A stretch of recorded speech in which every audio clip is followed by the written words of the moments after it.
Barry just ended its first season on HBO. And even though I don't typically review TV on this channel, I loved the first season so much that I had to make a video about it. And I haven't seen a lot of people talking about it. Barry is the brainchild of Bill Hader and Alec Berg. Hader is best known for his work on SNL and movies, and Berg worked on Seinfeld and created Silicon Valley, another HBO show. Hader first came out to LA to become a filmmaker, but somehow got into improv and then ended up as a comedian and then on SNL. He worked on South Park for a few seasons, and his main reason for doing this was to learn story structure from Trey Parker and Matt Stone. I've always liked Hader, but I wasn't sure what Barry was really going to be. It looked like a generic HBO show with nothing more than a fun premise. A hitman goes out to LA and realizes he wants to become an actor. What I didn't expect was for the show to be so dark, and even emotional at points. Don't get me wrong, there's plenty of funny characters and situations, but Barry's closer to Breaking Bad than something like Grosse Pointe Blank. Barry's an ex-Marine turned hitman that's dealing with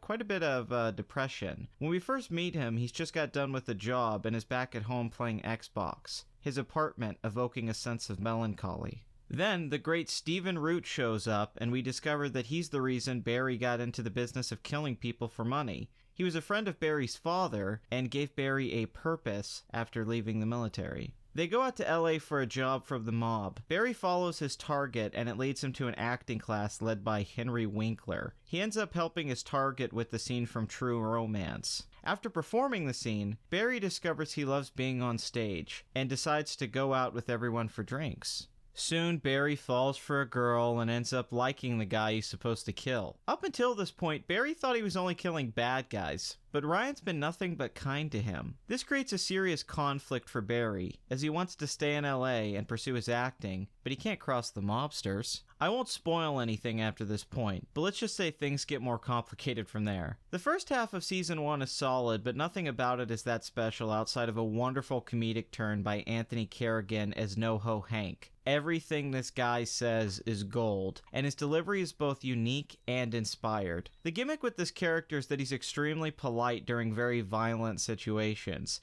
and he grows to think of Barry as a friend. The second half of Barry is when things get moving, as we start to question if Barry is a good guy or not. Hader's performance comes more into focus, and the acting classes begin to thematically tie into what's happening with Barry's life. He's not a very good actor, but he's also putting on a performance for everyone he comes into contact with, as he tries to hide the fact that he kills people for a living. Barry has these dream fantasy sequences that show us the life that he wishes he could have, as opposed to the one he's fallen into. He wants nothing more than to be normal and accepted, but his past decisions prevent him from doing this. He can't stand up for himself and is too easily swayed to do bad things and influenced by others. But the acting class is helping him find a new confidence. There's one wonderful sequence that has Barry doing the Alec Baldwin monologue from Glengarry Glen Ross. The joke is that he's never read anything by David Mamet and tries to perform the scene as nicely as possible. Barry can't help but be agreeable. Barry struggles with his instinct to do what's necessary, and this gets him in deeper trouble. We feel for Barry because we see what he wants and that he is trying to do better, but the show never lets us forget who he really is. Eventually the cops get involved and Barry is pushed to the limit. He has to make things worse, and he ends up dragging in one of his buddies from the Marines. The last 2 episodes of Barry, though, are when it really gets brilliant, as the character has to make tough decisions that challenge how we feel about him. The performances are great across the board, but Hader's the real breakout here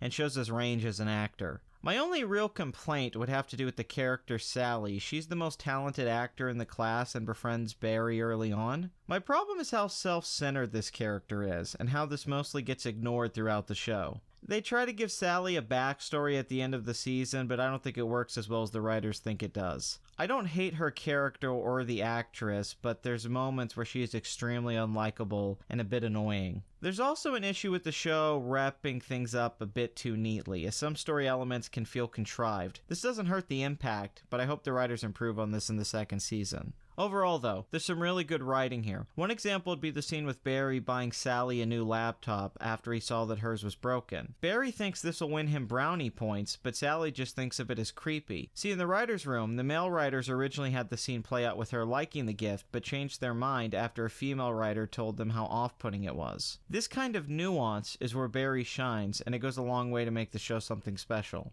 Another great element is Barry becoming a better actor as he becomes more conflicted, expressing his pain on stage, bringing his two worlds together into beautiful harmony. Hader's direction is solid, but the best stuff comes from Hiro Murai, a regular collaborator on Atlanta, and co-creator Alec Berg, who directs the last 2 episodes. The final scene of Barry is both chilling and darkly funny, but the highlight of the season has to be episode 7, and I can see people talking about this episode for a long time. There's a moment in this episode that elevates Barry into something great, and turns the show into what I think is must-see television. I'm leaving out so many great moments, but that's only so you can discover them for yourself. Barry isn't a ratings hit, but I have a feeling people are going to be talking about the show in the same way Breaking Bad slowly built up its audience. This is kind of a gem. There's real pathos here, and for that, I give Barry an 8 out of 10, and I can't wait for the 2nd season. Oh, and Henry Winkler's amazing as the teacher, but when isn't he great?